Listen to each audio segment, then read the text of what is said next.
Depot থেকে এক এক করে বের হচ্ছে গোলাপি রঙের বাস। নারীদের জন্য বিশেষায়িত এই বাসের নাম পিঙ্ক বাস। এর সবচেয়ে বড় বৈশিষ্ট্য, এখানে যাত্রী থেকে শুরু করে চালক, সুপারভাইজার ও হেল্পার সবাই নারী। অনেক ভালো লাগতেছে। মেয়েরা আমরা কথা বলতে বলতে আমরা গন্তব্যস্থলে পৌঁছে যেতে পারবো। নারীদের জন্য এরকম এতগুলা নারী বাস চালু হয়েছে, আমরা স্বচ্ছন্দে নিরাপদে ভ্রমণ করতে পারবো। বাস ডিরেক্ট বলেই ফেলেছে মহিলাদের নেওয়া যাবে না, ওই দিক থেকে আর কি ভালো এটা মহিলাদের বাস সার্ভিস চালু করেছে। সার্ভিস তো মনে হচ্ছে ভালোই হবে, যেহেতু মহিলা ড্রাইভার মহিলা হেল্পার, আমার মনে হচ্ছে ভালোই হবে।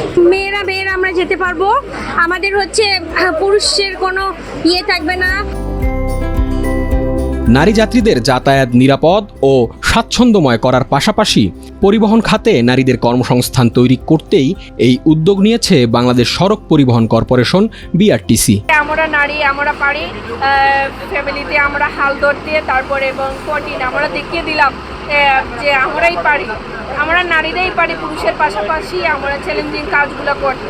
এই নজিরবিহীন বাংলাদেশে এই প্রথমবার এতগুলো নারী আমরা ডাবল ডেকার বাস কন্ট্রোল করব এবং মহিলাদেরকে বাস সার্ভিস দিয়ে থাকবো।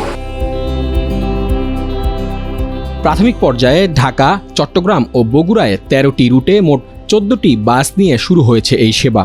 18 আগস্ট সকালে রাজধানীর তেজগাঁওয়ে বিআরটিসির ঢাকা ট্রাক ডিপো প্রাঙ্গণে মহিলা বাস সার্ভিসের উদ্বোধন করা হয়।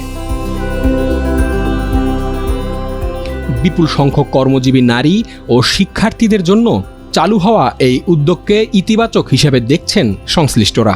তথ্য প্রযুক্তি এই সময়ে গণপরিবহন ব্যবস্থাকে আধুনিক প্রযুক্তি নির্ভর যাত্রী বান্ধব করার লক্ষ্যে যুগের সাথে তাল মিলিয়ে এই বিশেষ মহিলা বাস সার্ভিসের টিকিটিং ব্যবস্থা চালু করা হয়েছে। তাছাড়া 3টি বাসে সিসি ক্যামেরা প্রতিটি বাসে বিটিএস সংযোজন করা হয়েছে। নারী যাত্রীরা বাসে ওঠার আগেই সহজে টিকিট সংগ্রহ করতে পারবেন এবং কাউন্টারে অপেক্ষায় সময় কমবে। পরিকল্পনা হচ্ছে এই মন্ত্রণালয়ের আগামী দিনে এই রুট আরো প্রসারিত করা হবে, বাসের সংখ্যা বৃদ্ধি করা হবে এবং এখন যে পরিবেশটা তারা পাচ্ছে সেটা আরো উত্তর সমৃদ্ধ করা হবে। এই মুহূর্তে বিআরটিসি লসে নেই, তারা ব্রেক ইভেন্টে আছে, কিন্তু একটা জায়গায় সমস্যাটা আছে, মানসম্মত সেবা। আমরা এখন ঢাকা শহরে যাত্রী বান্ধব এবং যাত্রীর আধিক্য চাপ বিবেচনা করে যানবাহনের রুট পারমিট এবং ওই রুটের রেশনাইজ করে নতুন করে চিহ্নিত করতে চাই, নিশ্চিত করতে চাই এবং ব্যবস্থাপনা প্রতিষ্ঠিত করতে চাই। বাংলাদেশে গণপরিবহন খাতে নারী কর্মী নেই বললেই চলে।